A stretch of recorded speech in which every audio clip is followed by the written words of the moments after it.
Yes, I can. Okay. It seems to me that Dr. Rifai is still not connected.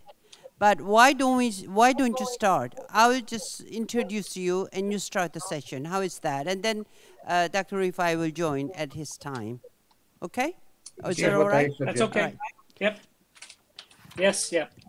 Good evening, good morning, good afternoon, wherever we are, wherever you are. It's great to see all of you again. This is the last session of Asian Leadership Conference concerning tourism, how we deal with the tourism industry after 2021, especially after pandemic, coronavirus pandemic issue is under control, hopefully.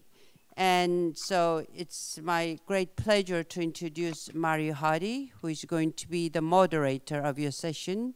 And Mario Hardy, until last month, he was a CEO of PATA, Asia Pacific Travel Association. And now he's going to moderate your session. Here's Mario. Mario, it's all yours. Thank you. Thank you very much, Ambassador Do. Great pleasure to be here with you all today. And I'm very pleased to have a great panelist with us today, Olivier Ponti, which will do a short presentation to us in a few minutes. His Excellency Francesco Frangeli, the former Secretary General of UNWTO and the Chairman of AMFORF today. Dr. Rifai hopefully will be joining us in a few minutes, also former Secretary General of UNWTO. Mike Duxa, our Honorable Les Artigura, great to see you today. Martin Barr from the World Travel Tourism Forum, Lucerne, and of course, Philippe Francois, who's the president of AMFORF. So thank you all for joining me today. And first, I'd like to introduce Olivier Ponti from Forward Keys, who will actually share with us a short presentation on the current state of the industry for the past few months, but most importantly, what does it look like moving forward in terms of the international travel scene. And Olivier and I had the pleasure of working together over the last several months and years through collaborations between PATA and Forward Keys. And it's always a great pleasure to have you on my panel. So Olivier, over to you. Thank you very much for the introduction, Mario. Could I ask the technical team to put my presentation on screen, please? Very good, thank you. So hi, everybody. I'm Olivier Ponti. I'm VP for Insights at Forward Keys. Thank you very much for inviting us to this grand stage today so that we can share the latest insights regarding travel in the Asia-Pacific region. Before I start, next slide, please.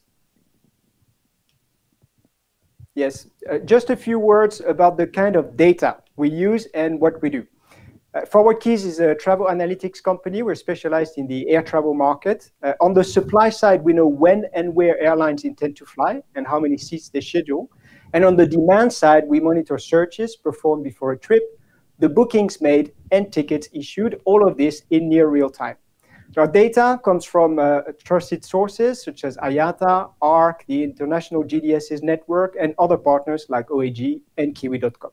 I could talk about our algorithms for hours, but we only have 20 minutes. And all you need to know is that for the past 11 years, we've been using big data to help governments and travel businesses across the world to understand current and future travel trends. Next slide, please. Today, we'll begin with a global overview of the current international travel. We'll see how the Asia-Pacific fits in this big picture, and we'll zoom in on specific regions and destinations, including our host nation, South Korea. We'll take a look at the various initiatives that have been implemented to kickstart travel recovery and discuss what's worked so far and what hasn't. And finally, I'll share our views about the future in terms of months and years. Next slide. So let's start with a global overview. Next slide, please.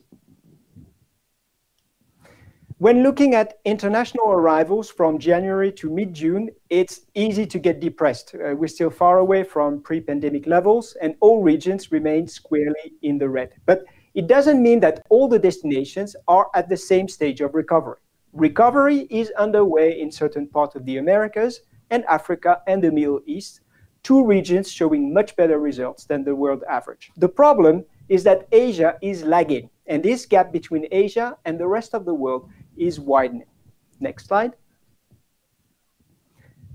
Now, the different recovery pace becomes clearer when looking at the evolution of international arrivals in the last 30 days with the months before. We can see it in the Americas, Africa, and the Middle East. Europe is also catching up thanks to the easing of travel restrictions, while the Asia-Pacific region is slowing down. Next slide.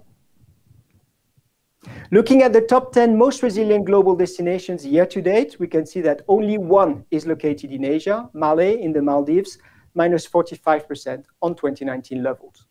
Most places offering sun and sea, such as the Caribbean, are getting increasingly closer to pre-pandemic level. In the case of San Juan in Puerto Rico, we can even see growth compared with 2019. Next. If we change the approach and instead of looking at past arrivals, start looking at the evolution of tickets issued for an international trip anytime in the future, we see that the Asia-Pacific shows no sign of recovery for international travel, while the Caribbean is close to pre-pandemic levels thanks to the reactivation of the US outbound market. Europe, in light blue, is widening the gap with Asia since late March as vaccination is reviving international travel. Next. So far, we've talked about the Asia-Pacific as a single entity, but it's worth taking a closer look at subregions and destinations to see differences emerging. Next. One characteristic of the region is that it's been very risk-averse, putting strict border restrictions in place to ensure the safety of its citizens. Northeast Asia, China, and Japan are closed off to most travelers, while arriving passengers in South Korea must undergo a mandatory quarantine. Southeast Asia, which had been less affected by the pandemic, has now implemented new restrictions due to the recent rise in COVID cases. In Oceania, Australia and New Zealand have been closed to business for more than 1 year, so it's no wonder international travel has remained almost non-existent since the beginning of the year. The exception is South Asia, which was less affected thanks to international arrivals to Afghanistan, Pakistan, Bangladesh, and Iran. And here we're talking about VFR travel mostly. The only destination basking in new business opportunities has been the Maldives, profiting from leisure travel. In South Asia, we're seeing the figures dip again, minus 18% in the last month due to the recent outbreak in India. Travel restrictions and the evolution of the pandemic in the region are making recovery very challenging. Next. With the pandemic, all traditional hubs in Asia have been severely hit, but some have lost more than others. For example, Hong Kong, which was the leading hub before the pandemic. Hong Kong has lost a staggering 16 market share points due to the strict restrictions and the inability to provide transit to its largest market, mainland China. Singapore is now in the top position with 21% of international connecting traffic. Singapore has strengthened its position as a major hub to connect the so-called kangaroo route between Australia and the UK. Seoul, ranked second, gained 11% market share points against other Asian hubs, mostly to connect traffic between mainland China and the US, as the number of direct flights is limited. Tokyo Narita and Bangkok jumped to the third and fourth positions, increasing market shares by 8% respectively. Next. Luckily, not all is lost for travel professionals in Asia, provided they can cater for their domestic markets. As we can see on this map, domestic travel recovered more than 50% in China, South Korea, Vietnam, Bangladesh, and Afghanistan. Next. Let's take a closer look at 3 of these countries. Domestic travel in South Korea, in green on this chart, has been recovering gradually and should be back to pre-pandemic levels around mid-July, according to all tickets issued as of mid-June. Here's a fun fact. South Korea has a relatively small domestic market, but it's dominated by one route linking Seoul and Jeju Island, which accounts for more than 70% of the domestic market. This is the busiest route in the world. Let's examine Vietnam now. There was a sudden surge in domestic travel over the holidays in late April, but shortly after, demand collapsed due to the rise of COVID cases. This shows just how volatile the current situation is. Domestic recovery in China has a huge economic impact, even the volumes of domestic passengers. Our figures show that China domestic travel had fully recovered last October, but stalled in January due to the resurgence of locally transmitted cases. As the situation has been contained, recovery picked up and even surpassed 2019 levels by 12% in May. Chinese domestic travel benefits from the dual circulation strategy put in place by the government to stimulate domestic demand with a series of preferential policies. We expect this market to remain strong, but bookings for summer travel is behind. Why? Because Chinese travelers are booking later than ever. At the moment, most bookings are made under 4 days before departure. Next slide. This trend towards last-minute bookings is exactly what we can see on this chart. People tend to book more last minute because of the uncertainty of the COVID era, but also because more flexible ticket cancellation policies have made them more confident to book this way. The question is whether this behavior is here to stay. Next. Let's get back to South Korea. 3 gateways in South Korea have increased in traveler appeal: Seoul, Busan, and Jeju. Domestic travel was only lower by 20% to Seoul, 30% to Jeju, and 50% to Busan when compared with 2019. Without surprise, Jeju Island is the top destination for South Korean travelers this year. Next. Looking at the profile of these travelers to Jeju Island, we can see that they were more likely to be honeymooners or families than pre-pandemic. Group travel has suffered the most, with a market share down by 12 points. Next. We've already mentioned that Seoul-Jeju was the busiest flight route in the world, so it's interesting to see how airfares are evolving on this route. Our data shows that airlines first slashed fares to stimulate demand when the COVID cases hit a record in South Korea last spring. And when the situation was contained and people started to travel again, airfares began rising, especially during the festive seasons, the Mid-Autumn Festival last October and the Lunar New Year in February. In times of COVID, the law of supply and demand remains valid. When demand picks up, airfares increase too. Next.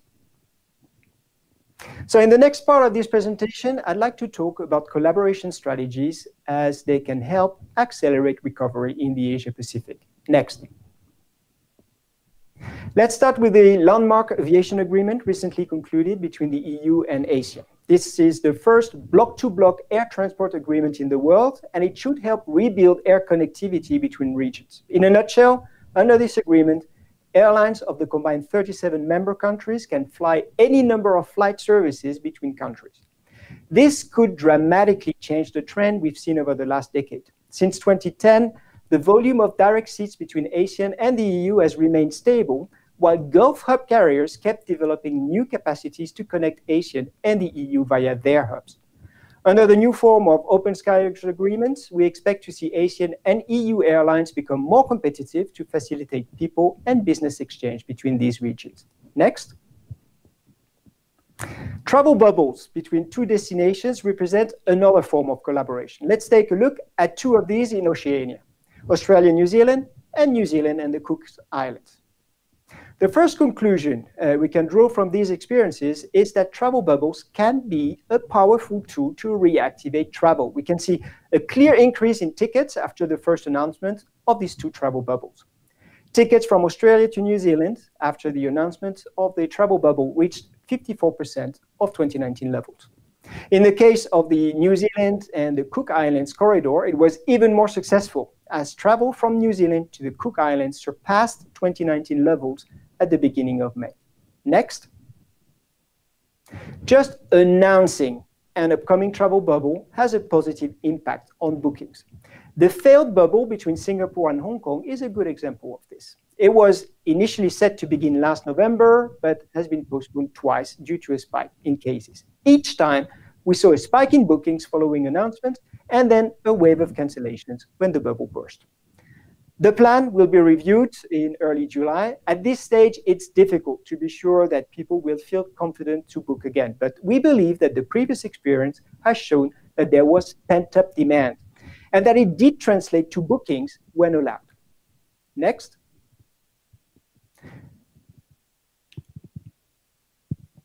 Oh, I see there's a, could you please go back to the previous slide?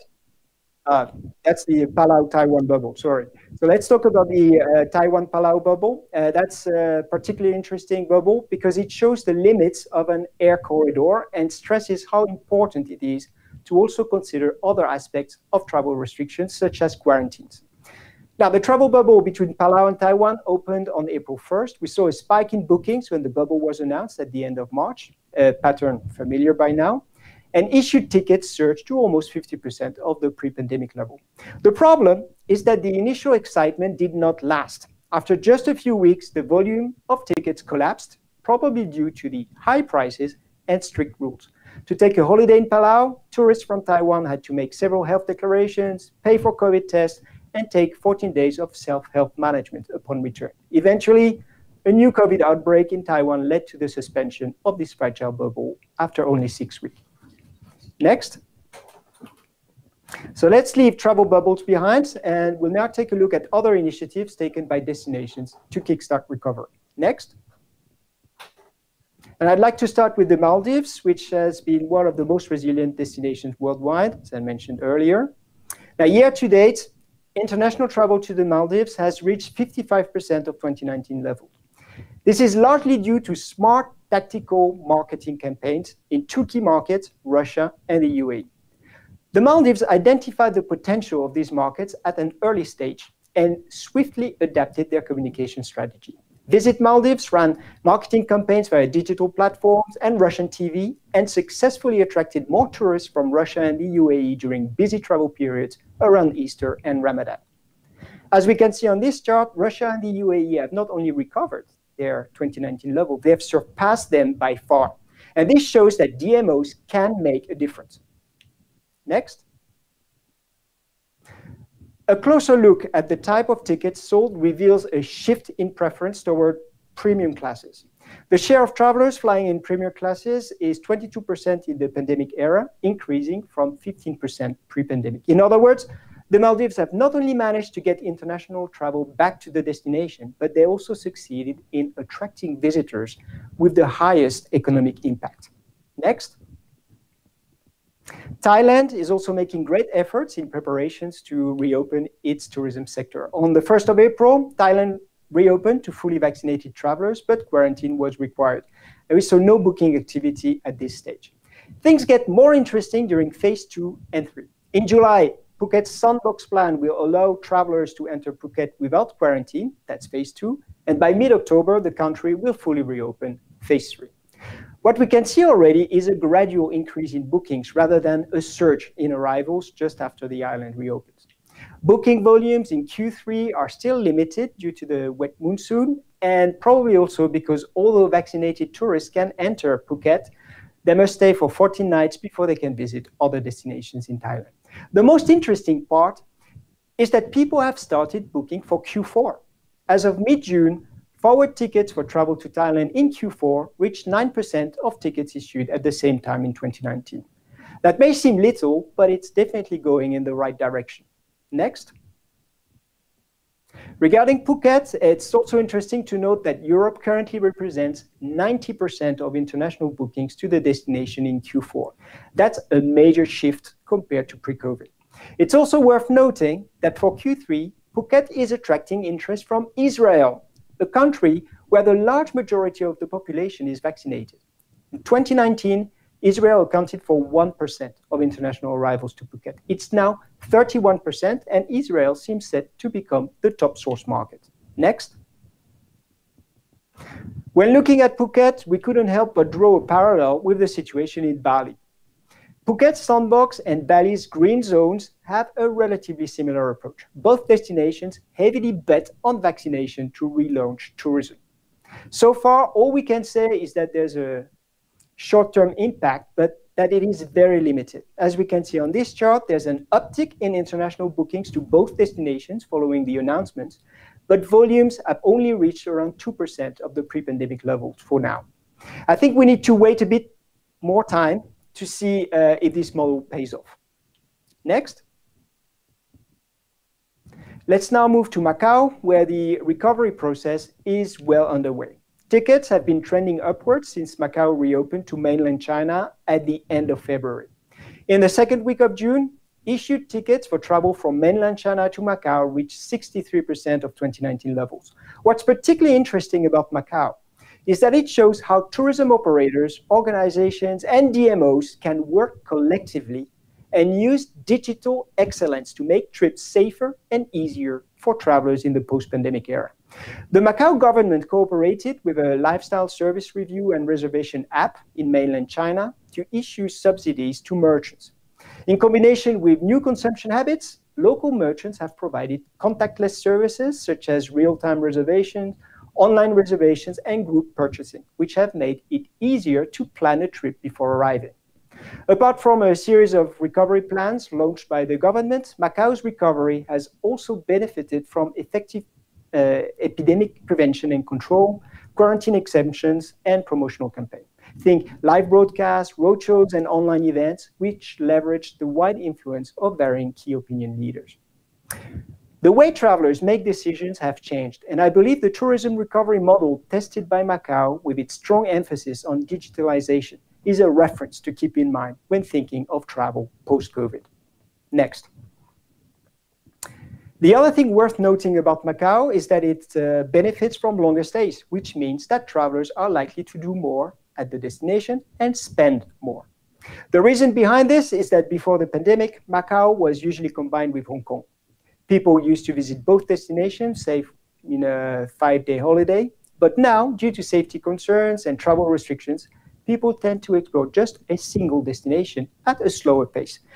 This is a behavior we're noticing in different parts of the world, and this creates new opportunities. Next. One quick word about learnings from other parts of the world.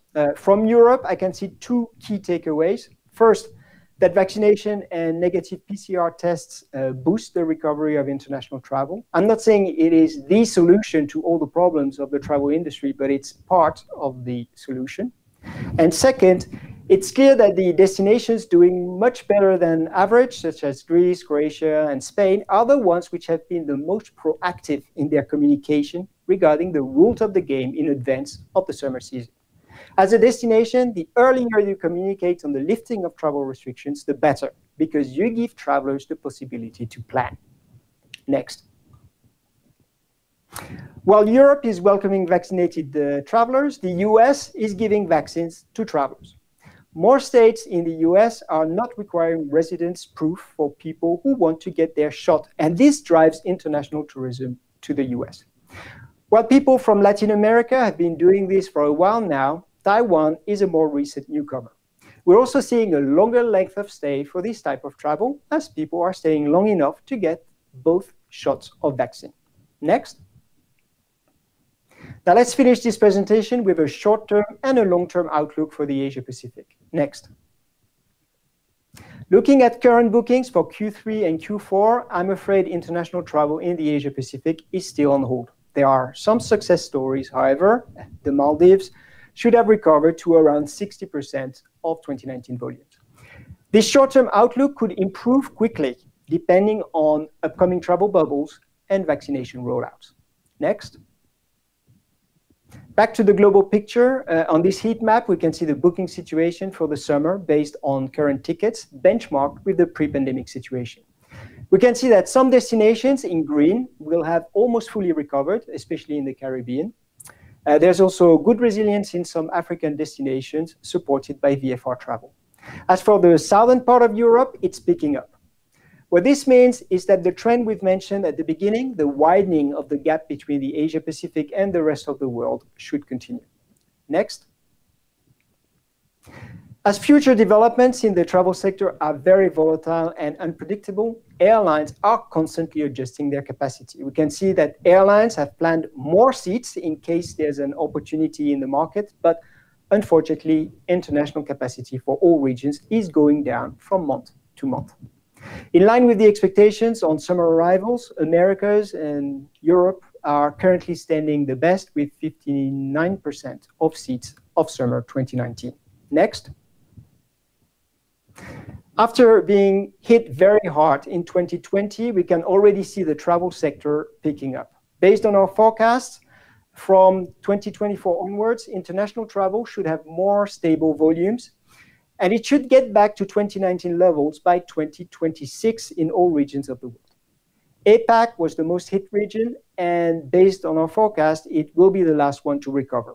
But once international travel is resumed and allowed in the region, we're expecting a quick turnaround as the demand is evident.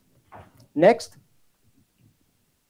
Taking a closer look at some key Asian destinations, we can see that China had the steepest decrease in international arrivals in 2020. But by 2030, we expect it to surpass 2019 levels by 34%. The biggest increase compared with 2019 levels, plus 57%, is expected in Thailand. The other destinations are seeing a similar trend with increases by 30 to 45%. We've calculated the compound annual growth rate for the period from 2020 to 2030, and as we can see, most destinations have a growth rate of around 25%. Next. So to conclude, here are 4 key takeaways to consider.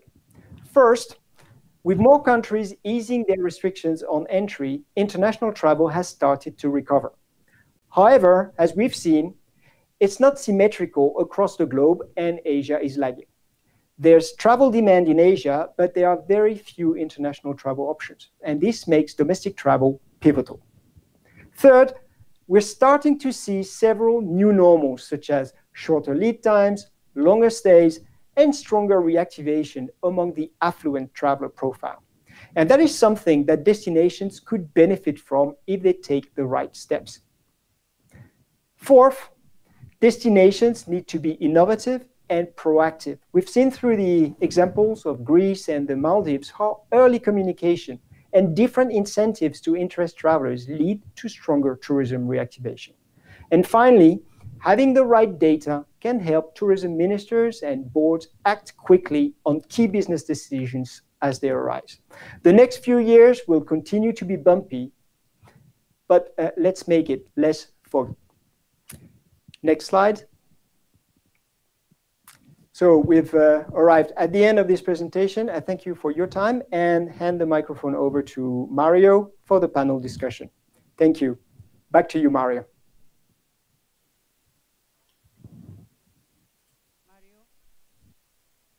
Mario is not on. Oh. Thank you, Mr. Ponti. It was an excellent, very, very comprehensive it's kind of lecture type presentation, and I'm sure the all other panelists appreciated your contribution. But where is Mario? I really do not want to moderate on behalf of Mario. And all right. Now we have 마리오가 아직도 안 들어왔어요? Oh, really? Okay. Well, since Mario is, we can have him on screen now. Let me just continue with my moderating. Try to moderate until Mario shows up again. First of all, Dr. Frangeli, do you hear me, Mr. Frangeli? It's great to see you again. I can. Would you please? Welcome, Taleb, and goodbye, Mario. Is Dr. Taleb Rifai is on too? He's back. He's on. He's back. Yes. Okay, good. Dr. Frangeli, we just heard the very comprehensive presentation by Mr. Ponti. Please make some comments on his presentation, or if there's question, please. First of all, just to start, I would like to congratulate Lise Ortega for her appointment as head of PATA. It will be difficult to be the successor of Mario Hardy, but I'm sure you will be fantastic. I've heard with a greater interest the presentation from Olivier Ponti. I would like to add a few figures taken from the last issue of the UNWTO barometer. They are slightly different because not only about air transport, but all the means of transportation.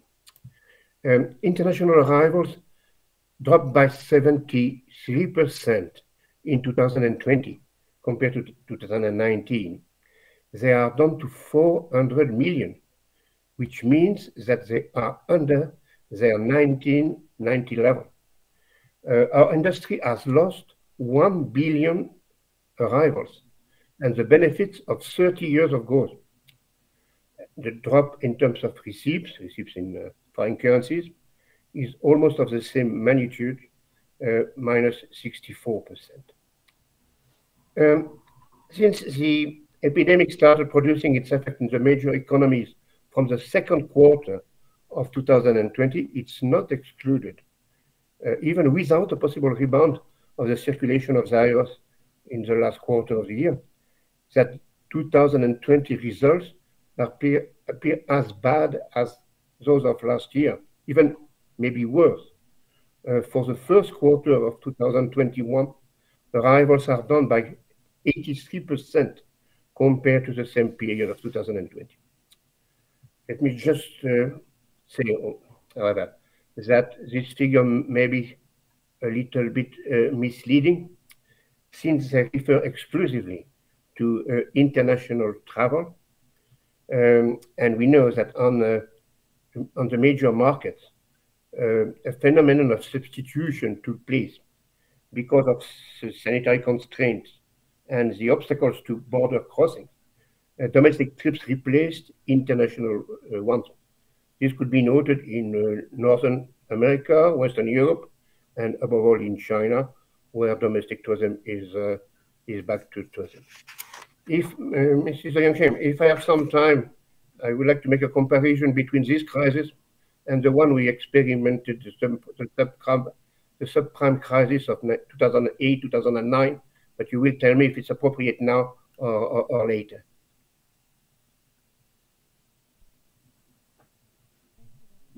No reaction? Is Mario still not here yet? Yes? No? Okay. All right. Dr. Rifai, how are you? Great to see you. Dr. Rifai. Great. We just heard, did you hear the presentation of Mr. Ponti? Yes. Please make some comments. Yes, I did. See, I'm not supposed to moderate the session, but Mario is gone, so I have to do this. There is a major problem in the presentation. Okay. It misses the point here. The point, you do a great job. I know, Mario, no problem. I had a few minutes ago. Okay. Oliver, I think the problem is with governments. The issue is in the hands of governments now. Governments are issuing all the regulations and rules. As long as governments don't cooperate with each other, we'll see no recovery. You're right, it will be 25, 26 maybe, because we're leaving everything on its own. The trick is not to do a perfect on your own as a country. The trick is to coordinate with your neighbors first, make a regional cooperation, and then international.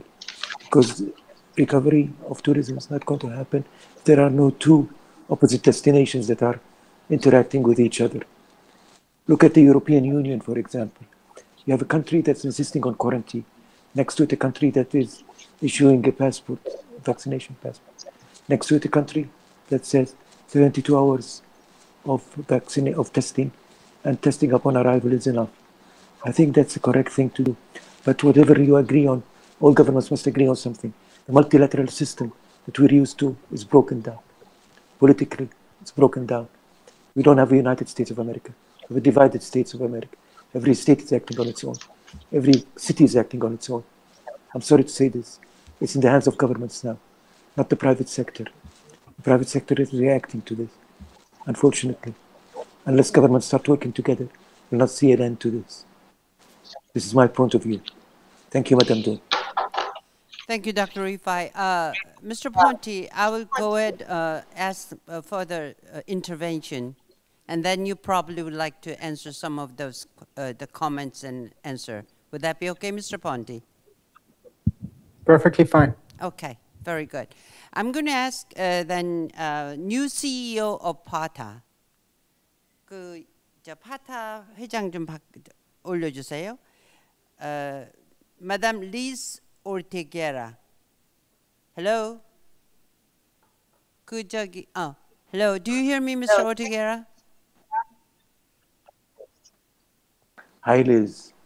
Hello? Good. first of all, on behalf of all of us, we were friends with Dr. Frangeli, Dr. Rifai, Mr. Martin Barth, and then, of course, Philippe Francois. We are all good friends, and we really like to congratulate you for being elected as new CEO of PATA. And I know it's a hard way to follow because Mario, although he disappeared, he has been fantastic representative of PATA. So congratulations. And then you heard Mr. Ponti's the presentation. Please make some comments about his, and if you have any question, please ask some questions about Mr. Ponti's presentation.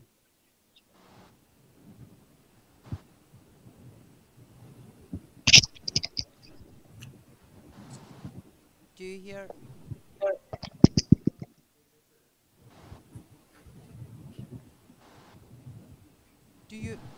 Are you connected? Okay, good. It's all yours, please.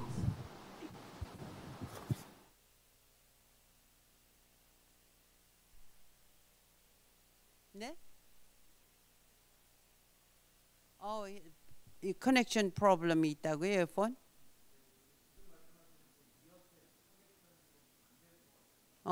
You haven't heard what I told you? Or do you hear? But we cannot hear you, right? 그럼 다른 분부터 갈까요? Is there technical? Do you hear me? Do you hear me good? Okay. But would you please make comments about what Mr. Ponti has made presentation?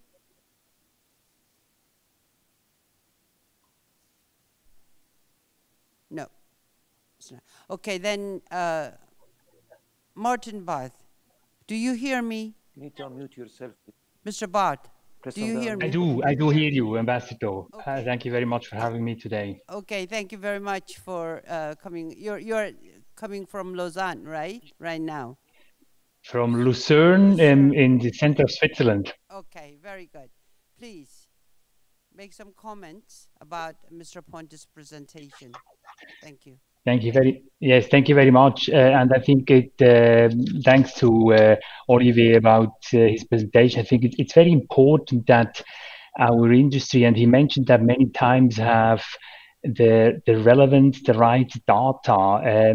We are often, first of all, don't have the data, and even if we have them, we don't take the right decisions based on this data. And I think we need more people like him who can not only show the relevant data, but explain the destinations or the countries, what to do, what based on these facts and figures to do. And because tourism is often, I mean, there are all these data, but I often experience that we don't need these data for our decisions. Second point I would like to make is, and I'm very much in line with what he said, I think that in a way and that's what my lessons learned is of what he told us or presented us is, we have to rethink the travel, tourism, hospitality industry, rethink what was here before. And I think we have, and he mentioned that we have to come up with more innovative, I would add more sustainable business models, which involves as Talib Rifai said, all the relevant stakeholders. It has to be a truly cooperation.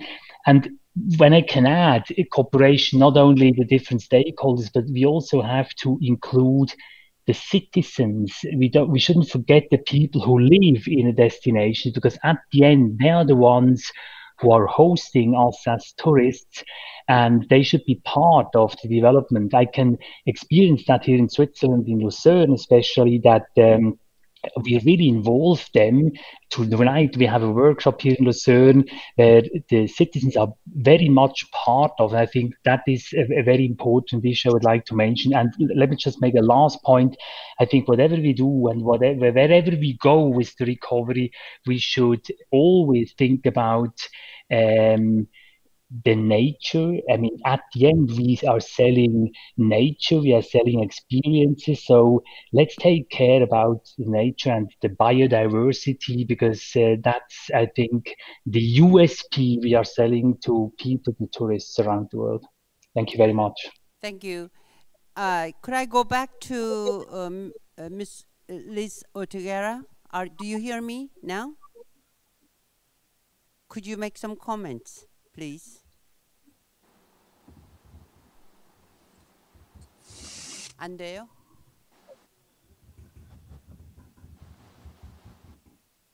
The technicians tell me that you have a microphone problem, micro problem. Still can't hear you. Can't hear you. Can't. All right, then I'm going to leave Mr. Philippe Francois as the last speaker, because I'd like you to make final comments. So meanwhile, I'm going to go back to Mr. Ponte. Please make some comments and answers to the comments delivered by Dr. Frangeli and Dr. Rifai and Martin Barth.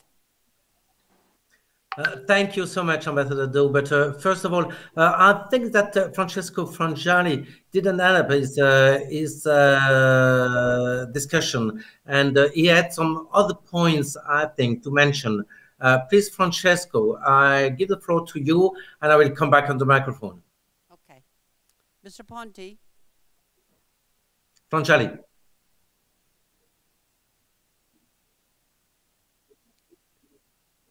Mr. Frangeli.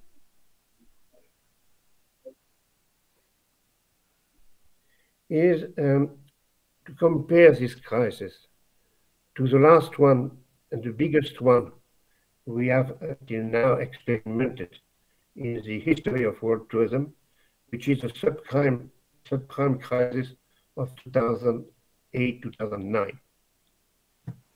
This one is much worse. In 2010, the recovery came, and in 2010, the arrivals were already higher than the one of 2008. It's absolutely clear that the two crises are of a different nature. The orders of factors is not the same. The subprime crisis was originally financial, then economic, then social, with the boom of unemployment. But the COVID crisis is completely different. First of all, sanitary, then social, and even cultural by some aspect. Then economic, and finally, financial, both for the private sector and for the government because of the recovery package. In 2009, many people stopped traveling because they were preoccupied with their job or their salary. In 2021, almost everyone stopped traveling for the same reasons, but moreover, because of the obstacles to travel are too high. Transportation systems at a standstill. Crossing the borders has become quite impossible. And because people are feeling at risk for their life or for their health. So we are entering with this crisis a new world in the shocks which has affected tourism in the modern history. Thank you, Dr. Frangeli. Dr. Rifai, do you have something to add on what Dr. Frangeli said?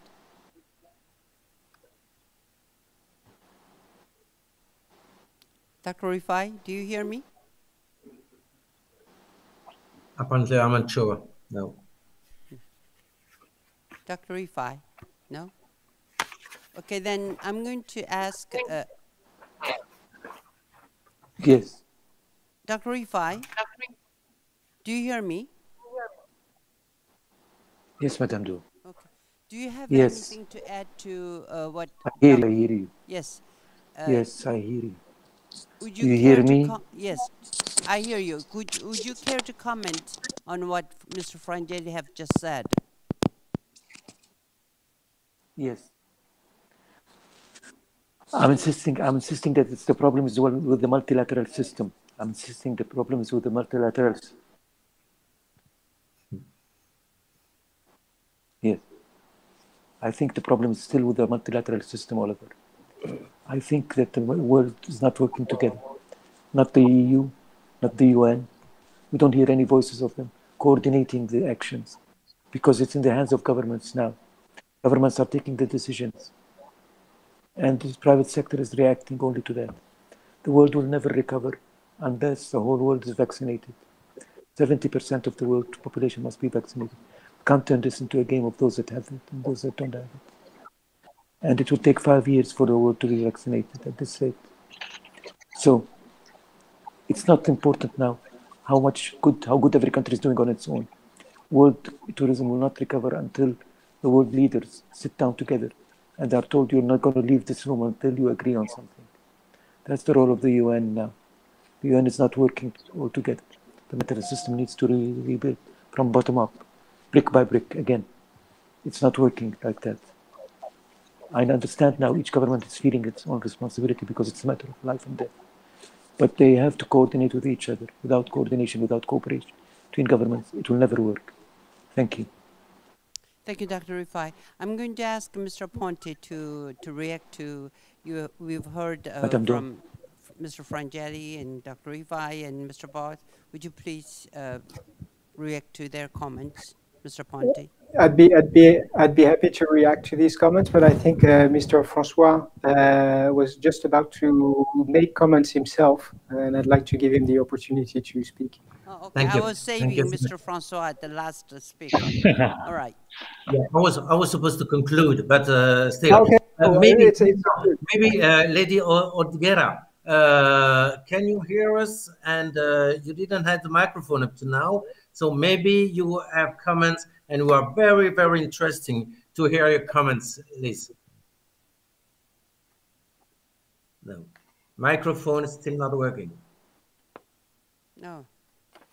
Okay, so please, Olivier, thank you for some comments, and then I will say a few words as a conclusion as president of AMFOX. Thank you, Olivier. Okay, fantastic. All right. So thank you all for your feedback. I think we've covered a lot of ground in this Q&A in this panel discussion.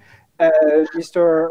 Frangeli, you've stressed the fact that we were really going through a crisis and that we've entered a new world in this crisis. And I think we all need to be aware that this new world, the face it will have, will very much depend on the decisions that we make now to make it better than what we had in the past. And that starts with international collaboration. We've seen the shortcoming of the current approach. Mr. Rifai has stressed this very, very powerfully.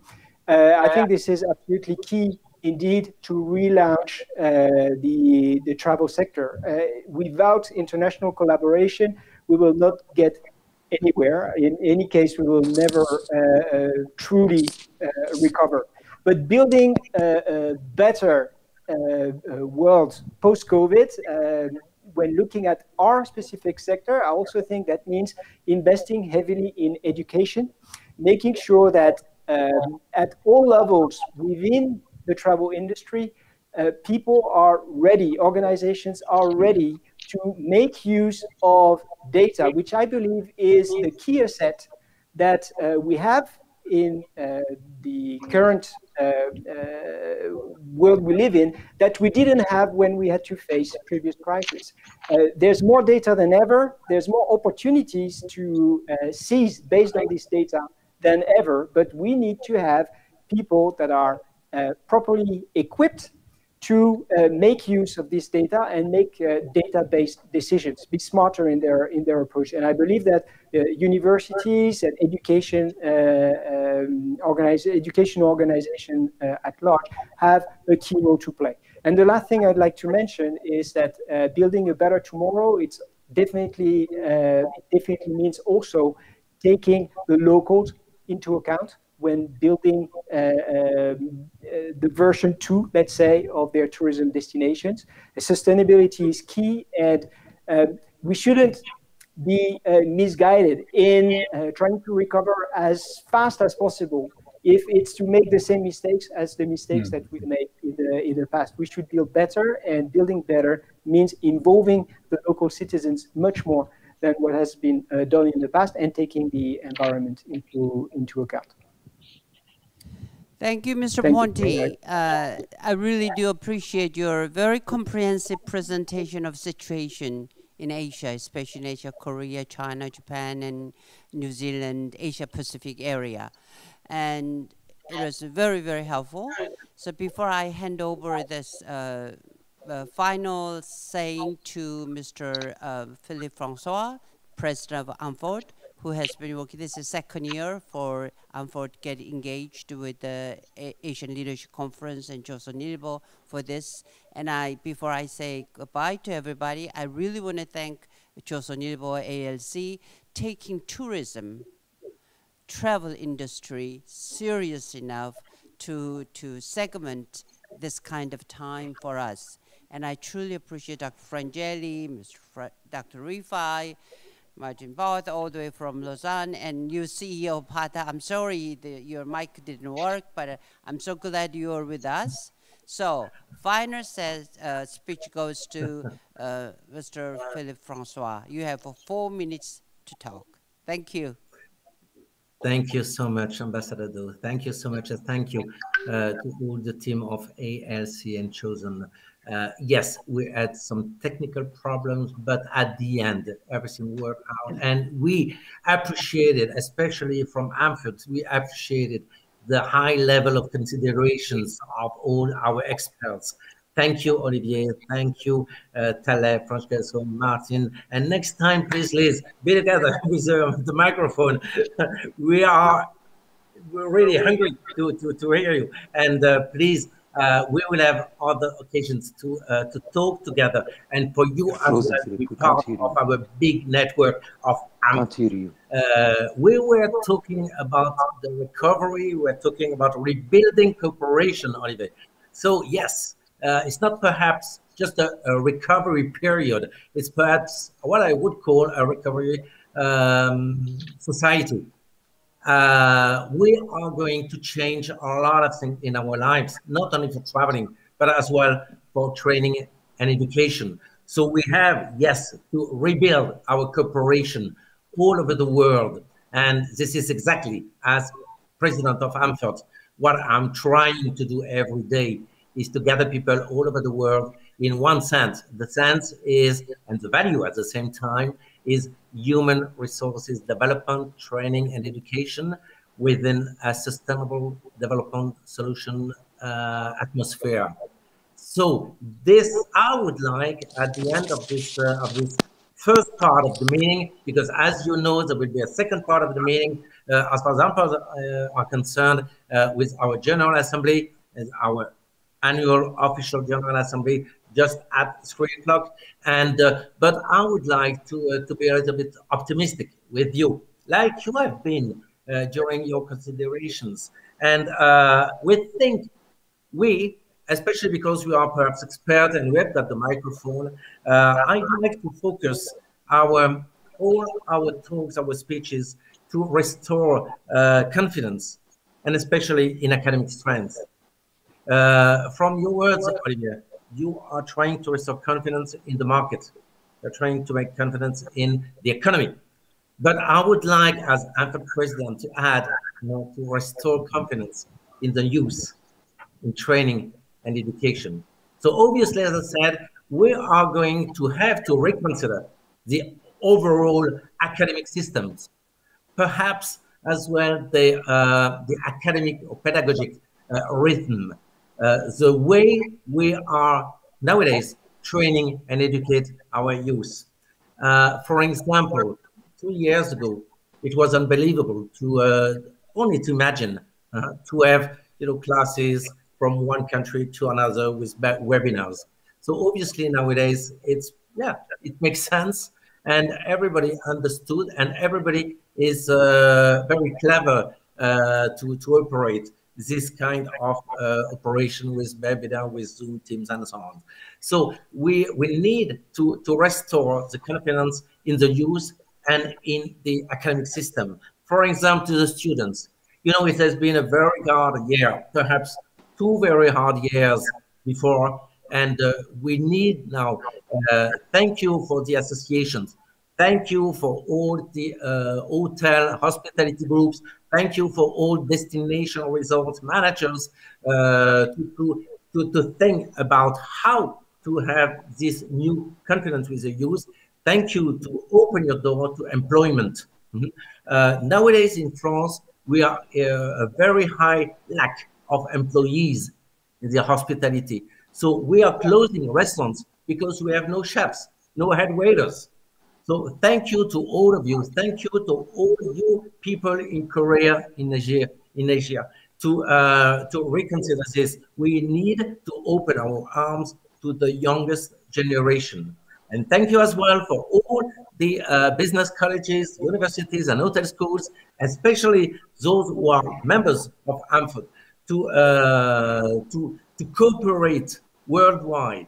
Because with cooperation, we will be stronger and we will be able to develop new programs, to have more students, and from one country to another country to create, maybe, sorry perhaps to say that, but not only cooperation, not only a better economy, but perhaps as well peace around the world. I truly believe that we are in a sector when we can participate in peace creation, especially when we deal with training and education. So thank you. I invite all of you to come with us with AMFOD, and I truly, sincerely think that we are in the good track in order not only to develop our economy, but as well to develop peace through tourism. Thank you so much. Okay, thank you very much, ladies and gentlemen. This is the end of our first day of the Asian Leadership Conference 2021. So thank you very much again, all to you, and I hope to see you again tomorrow. Thank you and goodbye.